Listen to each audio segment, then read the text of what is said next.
Bom dia pessoal, tudo bem? Espero que sim.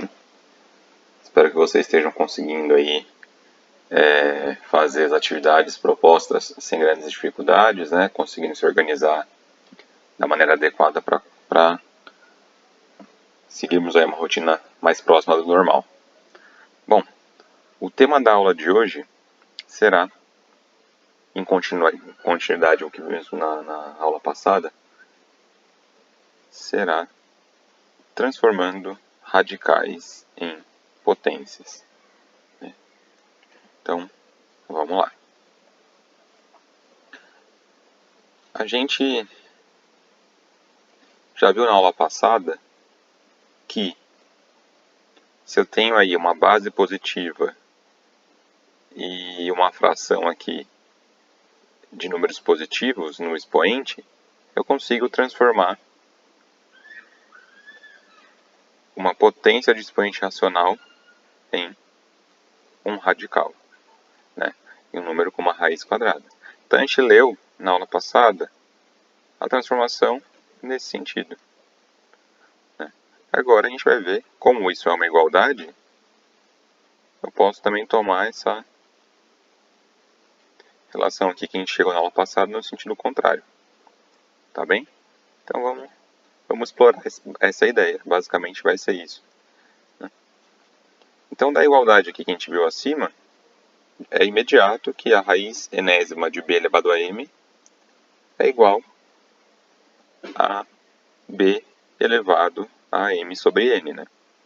Então é direto, é só fazer a leitura no sentido contrário, conforme eu apontei aqui nas setinhas, tá bem? Então com isso, a gente consegue calcular a potência, raízes, saber o que elas são, né? Por exemplo, raiz cúbica de 4 ao quadrado, isso aqui eu posso transformar em 4 elevado a 2 terços. Raiz quinta de 2 a sétima, eu posso transformar em 2 elevado a 7 quintos. E raiz quadrada, lembrando, né, quando não tem nada indicado, é como se tivesse um 2 aqui. Mas esse 2 não precisa ser indicado. Raiz quadrada de... Raiz quadrada de 11 ao cubo é a mesma coisa que 11 elevado a 3 sobre 2. Tá bem? Lembrando, né, só para frisar aqui mais uma vez, o índice da raiz vira o denominador do expoente na potência. E o expoente da base, ele vira o numerador do expoente na potência. Tá bem? Então, a gente tem essa relação aí que é bem simples de trabalhar, de visualizar, de memorizar, tá bom? Então, se a gente consegue transformar raízes em potências, a grande vantagem é que a gente pode usar as regras da potência que a gente já conhece e empregá-las no uso dos radicais, né? Então, uma aplicação imediata dessas propriedades é a simplificação de radicais. Olha lá, eu tenho aqui nesse primeiro exemplo, deixa eu deixar já mais centralizado, nesse primeiro exemplo eu tenho raiz sexta de 4 elevado ao cubo. Aqui, tá? Eu estou falando aqui e não estou apontando. Então, nesse primeiro exemplo, eu tenho a raiz sexta de 4 ao cubo. Para a transformação aí de radicais em potências, eu posso escrever isso como 4 elevado a 3 sextos. Ok, só que nessa fração do expoente, eu posso simplificar. Né? Porque tanto 3 quanto 6 são múltiplos de 3. Então, eu vou dividir aí em cima e embaixo por 3. Vou simplificar por 3 essa fração do numerador. E aí vai me restar 4 elevado a meio. Ou seja, isso é a mesma coisa que a raiz quadrada de 4 elevado a 1, que é 4, né? Então vocês veem que uma coisa aparentemente meio esquisitinha que a gente tinha aqui, a gente conseguiu transformar em raiz quadrada de 4, do número 4, que é igual a 2. Mas o que importa pra gente é essa transformação aqui, essa simplificação, tá bom? Também, do mesmo modo, podemos fazer aqui a raiz 12 de 3 à oitava. Então, isso aqui vai ser 3 elevado a 8 sobre 12. Né? Tanto o 8 quanto o 12 são múltiplos de 4, então consigo simplificar isso por 4. Né? Aí aqui vai ficar 2, aqui vai ficar 3. Então, isso aqui é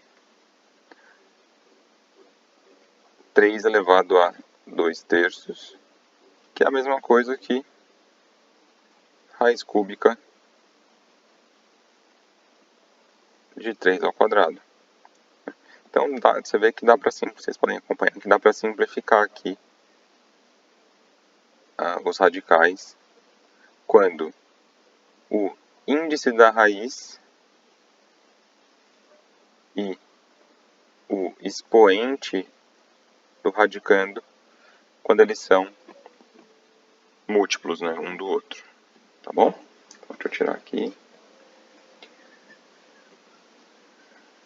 Então, aqui, ó, a gente pode formalizar da seguinte maneira. O valor de uma raiz aritmética não se altera quando dividimos o índice da raiz, né, o índice do radical, e o expoente do radicando, por um mesmo número. Né? Então, por exemplo, aqui, vamos supor, nesse caso aqui genérico, o que quer dizer toda essa simbologia aqui representada? É o seguinte, tanto o índice da raiz quanto o expoente do radicando são múltiplos ambos aqui de C, de um número C qualquer. Então, eu posso simplificar esses dois termos e cair numa raiz quadrada mais simplificada, que é igual à original. Então, é isso que está sendo dito aqui, tá bom? Então, vamos lá, vamos tomar aqui alguns exemplos. Um eu deixei pronto aqui para a gente pensar junto, e os outros a gente vai fazendo junto aqui. Raiz cúbica de 125. 125 é 5 ao cubo. Né? Eu sei isso, tanto de já usar esse número, se eu não soubesse, poderia fatorar aqui. Ó, 125 por 5 dá 25, por 5 dá 5 e por 5 dá 1. Ou seja, 125 é igual a 5 ao cubo. Né? Então, eu escrevi aqui esse 125 como sendo 5 ao cubo. Opa, a setinha ficou feia. E aí a raiz cúbica de 5 ao cubo é o próprio 5. Sem grandes mistérios aí. Agora vamos seguir aqui com o próximo exemplo. Raiz quadrada de 10 à quarta. E dá para operar direto com as raízes aqui, né? Porque aqui é como se tivesse isso aqui é como se fosse raiz quadrada, tem um índice 2 implícito aí, de 10 à quarta. Então a gente pode simplificar o índice da raiz e o expoente do radicando. Vai restar aí pra gente, aqui a raiz vai sumir, né, porque sumiu a raiz quadrada, vai sobrar aqui, quando eu divido por 2, vai sobrar só 10 ao quadrado, que é 100. Então vocês veem como que é simples, né, como quando a gente simplifica o radical. Aqui agora, por exemplo, raiz oitava de 3 à sexta. Então, raiz oitava de 3 à sexta, 3 à sexta. Eu posso simplificar aqui esses dois termos. Ambos são múltiplos de 2. Então, aqui vai ficar 4 e aqui vai ficar 3. Então, isso aqui vai dar a raiz quarta de 3 ao cubo. Pronto. Está simplificado a minha raiz. Eu saí de uma raiz oitava para uma raiz quarta. Tá bem? Então, a gente pode simplificar os radicais aqui. Além disso, é possível que a gente calcule a raiz quadrada de um produto. Então vamos ver aqui, por exemplo, se eu tenho a raiz quadrada de 25 vezes 4. Fazendo 25 vezes 4 dá 100. Então, raiz quadrada de 100 é 10. Beleza. Agora, se eu desmembrasse aqui esses termos em raízes diferentes, né? Se eu fizesse, por exemplo, aqui, o que eu estou tentando ver? Se a raiz de um produto é um produto de raízes. Vamos ver, vou fazer agora a raiz quadrada de 25 vezes a raiz quadrada do número 4. Então, raiz quadrada de 25 é 5, raiz quadrada do número 4 é 2, 5 vezes 2, 10. Ó, deu o mesmo resultado aqui. Deu o mesmo resultado. Então, será que a raiz quadrada de um produto é igual ao produto das raízes desses números? Será que era uma coincidência? Eu vou adiantar para vocês. Não, não é. Vamos ver por quê. Olha só, entregando as propriedades de potência que a gente viu que a gente pode utilizar para, no caso das raízes, a raiz quadrada de 25 vezes 4 é a mesma coisa que esse produto 25 vezes 4 elevado a meio. Mas a gente tem a propriedade de potência. Aqui, quando eu tenho um produto elevado ao mesmo expoente, a gente viu que posso distribuir esse expoente a cada um dos fatores. Então, vai resultar em 25 elevado a meio vezes 4 elevado a meio. Então, isso é a mesma coisa que a raiz de 25 vezes 4. Ou seja, não foi uma coincidência.